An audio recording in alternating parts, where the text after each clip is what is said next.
मैं डॉक्टर दीपमाला, आप सभी का मेरे YouTube चैनल में स्वागत है।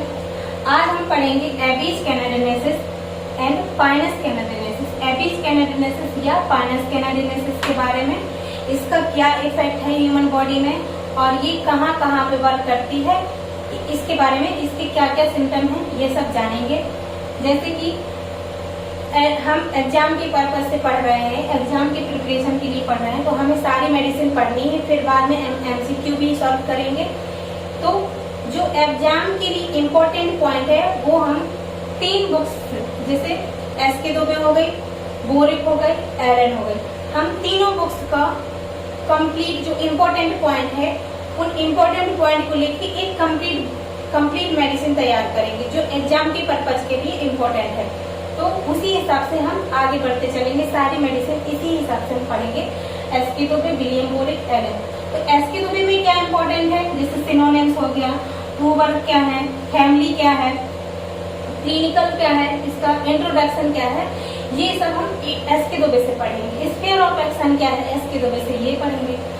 और बाकी जो है विलियम बोरिक हो गई, एलन हो गई, ये सारी सिम्टम हम इन बाकी मेडिसिन बुक से पढ़ेंगे। तो अब हम पढ़ते हैं सिनोनिम्स। सिनोनिम्स क्या है, सिनोनिम्स है एबीज कैनाडिनेसिस का हेमलॉक स्प्रूस। तो जो एबीज कैनाडिनेसिस है उसका सेकेंड, इसको हम हेमलॉक स्प्रूस भी बोलते हैं। प्रूव किसने प्रूव की थी, गैचेल ने हेमलॉक एबीज कैनाडिनेसिस या हेमलॉक स्प्रूस को प्रूव किया था। फैमिली क्या है, फैमिली है कॉनिफेरी फैमिली। एबीज कैनाडिनेसिस किस फैमिली से आती है, तो एबीज कैनाडिनेसिस कॉनिफेरी फैमिली से आती है। Introduction, it is used in the treatment of the chronic gastric affection and uterine disorder. तो जो एबीज कैनाडिनेसिस है उसको हम कहाँ पे किन कंडीशन को किस डिसीज के ट्रीटमेंट में यूज करते हैं, तो यूट्राइन डिसऑर्डर हो गया, यूट्रस में कोई भी डिसऑर्डर हो, फीमेल के यूट्रस में कोई भी डिसऑर्डर हो उसके ट्रीटमेंट में, और क्रोनिक गैस्ट्रिक कंडीशन, यदि GIT में या स्टमक में क्रोनिक गैस्ट्रिक कंडीशन कोई डिसऑर्डर हो, क्रोनिक गैस्ट्रिक अफेक्शन है, उसके ट्रीटमेंट में हम एबीज कैनाडिनेसिस मेडिसिन को यूज करेंगे। क्लिनिकल क्या है एबीज कैनाडिनेसिस में, क्लिनिकल क्या है, इंडाइजेशन हो गया, लीवर डिसऑर्डर हो गया, यूट्राइन डिसऑर्डर हो गया।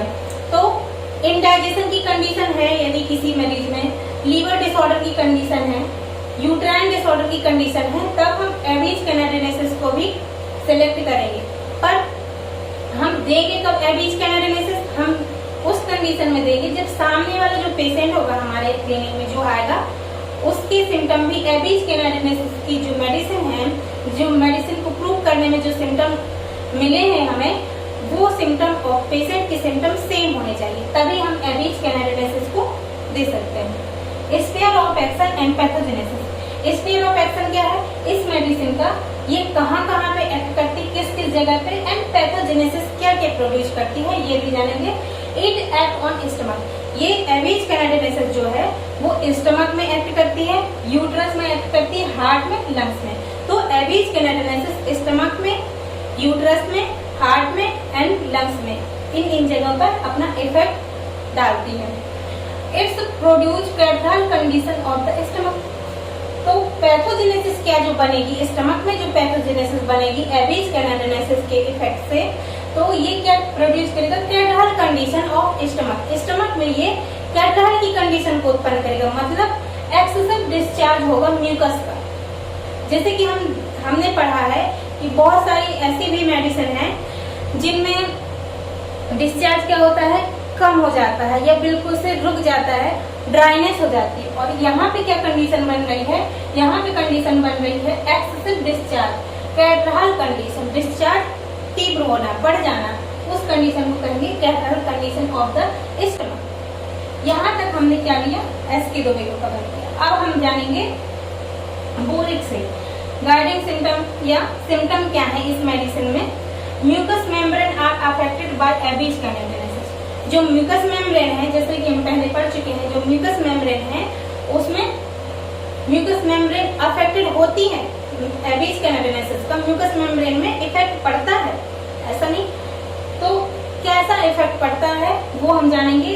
Gastric symptom are most marked. जो एबीज कैनाडिनेसिस है वो गैस्ट्रिक सिम्टम में बहुत ज्यादा इंपॉर्टेंट है। गैस्ट्रिक जो सिम्टम होंगे एबीज कैनाडिनेसिस में बहुत ज्यादा इंपॉर्टेंट होंगे। एक catarrhal condition of the stomach it produce. तो ये म्यूकस मेम्ब्रेन में क्या इफेक्ट डालती है? Produce catarrhal condition. ये स्टमक में कैटरल की कंडीशन करती है, म्यूकस मेम्ब्रेन में इफेक्ट डालती है। पर कैसा इफेक्ट डालती है? इंक्रीज सीक्रेशन, म्यूकस मेम्ब्रेन का सीक्रेशन बढ़ा देती है ये Abies कैनाडिनेसिस। There are peculiar craving with chilly sensation that are characteristic. There are peculiar craving. जो एबीज कैनाडिनेसिस की लेडी होगी या पेशेंट होगा उसमें अजीब प्रकार की इच्छाएं जागृत होंगी विथ चिली सेंसेशन। इच्छाएं जागृत तो होंगी, साथ में चिली सेंसेशन भी उसको महसूस होगी, उसको ठंडा ठंडा सा महसूस होगा। साथ में एक्सेसिव डिजायर, कुछ इच्छाओं के साथ, अजीब और गरीब इच्छाओं के साथ उसको चिली सेंसेशन भी देखने को मिलेगी। स्पेशली इन वोमेन, यह कहाँ किन में देखी जाएगी? ज्यादातर वोमेन में, फीमेल में ये कंडीशन देखने को मिलेगी। विथ यूट्राइन डिसऑर्डर, फीमेल में तो देखने को मिलेगी, बस उस फीमेल में यूट्राइन डिस्प्लेसमेंट या यूट्राइन डिसऑर्डर भी देखने को मिलेगा। वह लेडीज यूट्राइन डिस्प्लेसमेंट या यूट्राइन डिसऑर्डर से भी सफर कर रही होगी, उसका यूट्राइन अफेक्शन भी डिस्टर्ब होगा। Due to defective nutrition and debility, ये सब कंडीशन क्यों बन रही है? क्योंकि डिफेक्टिव न्यूट्रिशन, जो न्यूट्रिशन है वो डिफेक्टिव है, जो फीमेल है उसका न्यूट्रिशन प्रॉपर तरीके से नहीं हुआ है, और एंड डेबिलिटी और कमजोरी की वजह से ये सारी कंडीशन देखने को मिल रही है उस फीमेल में। इन कंडीशन की वजह से जब इस प्रकार की न्यूट्रिशन की डिफेक्टिव होने से और डेबिलिटी की वजह से ये सब कंडीशन देखने को मिलेगी, तब हम एबीज कैनाडिनेसिस मेडिसिन को सिलेक्ट करेंगे पेशेंट के लिए। Respiration and action of the heart लेवर, जो एबीज कैनाडिनेसिस, अगला पॉइंट है respiration and action of the heart लेवर। जो एबीज कैनाडिनेसिस मेडिसिन है, जो मेडिसिन है उस पेशेंट की कैसी कंडीशन होगी? जब जो पेशेंट है जब वो रेस्पिरेशन मतलब सांस लेगा एंड छोड़ेगा एंड हार्ट जब उसका बीट करेगा, तब उसको ऐसा लगेगा कि बहुत ज्यादा उसने लेबर मतलब बहुत ज्यादा स्ट्रगल कर रहा है वो सांस लेने में और छोड़ने में, हार्ट बीट होने में और रिलैक्स होने में। उसको ऐसा लगेगा कि वो थक चुका है, जैसे इस प्रकार, जैसे कि लेबर होता है, लेबर काम करने के बाद थक जाता है, उसको ऐसा लगेगा जैसे मैंने बहुत सारा हार्ड वर्क कर लिया हो सांस लेने में, और उसको इतनी दिक्कत होती है सांस लेने और हार्ट बीट के एक्शन में, और वो डरता है हार्ट बीट और सांस लेने में वो डरने लगता है, क्योंकि उसको ऐसा लगता है वो बहुत ज्यादा डिफिकल्ट है सांस लेना और हार्ट का बीट होना उसके लिए। Want to lie down all the time, उसी वजह से एक तो न्यूट्रिशन की डिफेक्टिव है, न्यूट्रिशन प्रॉपर तरीके से नहीं है, डेबिलिटी है, कमजोरी है, और सांस लेने में और हार्ट के एक्शन में भी उसको दिक्कत हो रही है। सांस लेने हार्ट के एक्शन में इसी वजह से उसको लगता है सीधे सीधे मैं लेटा रहूं, कुछ भी मूवमेंट ना हो, और लाई डाउन सांस भी न लेना पड़े, हार्ट भी बीट न करे, और वीकनेस और कमजोरी की वजह से उसको लगता है हमेशा लेटा ही रहूं। उसको ये सिचुएशन उस पेशेंट के साथ होती है। Skin cold, clammy, hand cold and very क्या होगी? फैट। स्किन कैसी होगी उसकी? जो एबीज कैनाडिनेसिस का पेशेंट होगा उसकी स्किन में क्या सिम्टम होंगे? तो स्किन जो होगी एबीज कैनाडिनेसिस की वो कोल्ड होगी, ठंडी होगी, क्लैमी चिपचिपी होगी, हैंड भी कोल्ड होंगे, वेरी फैंट मतलब थकान वर्धक, वेरी फैंट थका हुआ हो रहा होगा, ठीक है। Right lungs and liver feels small and hard, जो राइट लंग्स होगा और लीवर होगा राइट साइड का, फील स्मॉल एंड हार्ड। जो एबीज कैनाडिनेसिस का पेशेंट है तो उसको लंग्स में क्या इफेक्ट होगा एबीज कैनाडिनेसिस के पेशेंट में? तो जो लंग्स होगा उसका वो छोटा हो जाएगा, और लीवर भी उसको छोटा सा लगेगा। राइट साइड का जो ऑर्गन है, राइट साइड का लंग्स हो गया, लीवर भी राइट साइड होता है, तो वो भी उसको छोटा एंड हार्ड महसूस होगा, जैसे कि कठोर हो गया। एंड ग्लीड डिस्चार्ज भी होगा एबीज कैनाडिनेसिस के पेशेंट में। ग्लीड डिस्चार्ज क्या होता है? वाटरी डिस्चार्ज होना यूरेथ्रा से ड्यू टू गोनोरिया की अफेक्शन की वजह से, गोनोरियल इन्फेक्शन होने की वजह से पेशेंट में वाटरी डिस्चार्ज होना यूरेथ्रा से, उसे बोलेंगे ग्लीड। तो एबीज कैनाडिनेसिस के पेशेंट में ग्लीड की कंडीशन भी देखने को मिलती है। अब पढ़ेंगे हेड की सिम्टम क्या है एबीज कैनाडिनेसिस में? Head feels light headed, tipsy and irritable. जो एबीज कैनाडिनेसिस का पेशेंट होगा वो कैसा होगा? हेड कैसा होगा उसको अपना हेड हल्का, बहुत ही हल्का ऐसा लगेगा जैसे सिर में कुछ है ही नहीं। हेड टिप्सी ऐसा लगेगा जैसे, उसको देख के ऐसा लगेगा जैसे ड्रंकर्ड हो, दारू पिए हुआ उसने, कोई एल्कोहल लिया हो उसने, उस तरह का लगेगा वो पेशेंट। और इरिटेबल भी बहुत होगा। इरिटेबल एबीज कैनाडिनेसिस का पेशेंट मेंटली कंडीशन को चिड़चिड़ा हो जाता है। क्यों हो जाता है? क्योंकि उसके प्रोस्टेशन वीकनेस बहुत ज्यादा है, इरिटेबल, न्यूट्रिशन भी उसका सही ढंग से नहीं है, तो उस वजह से वो चिड़चिड़ा भी होता है। Stomach, canine hunger with torpid liver. जो स्टमक में क्या क्या कंडीशन देखने को मिलेगी?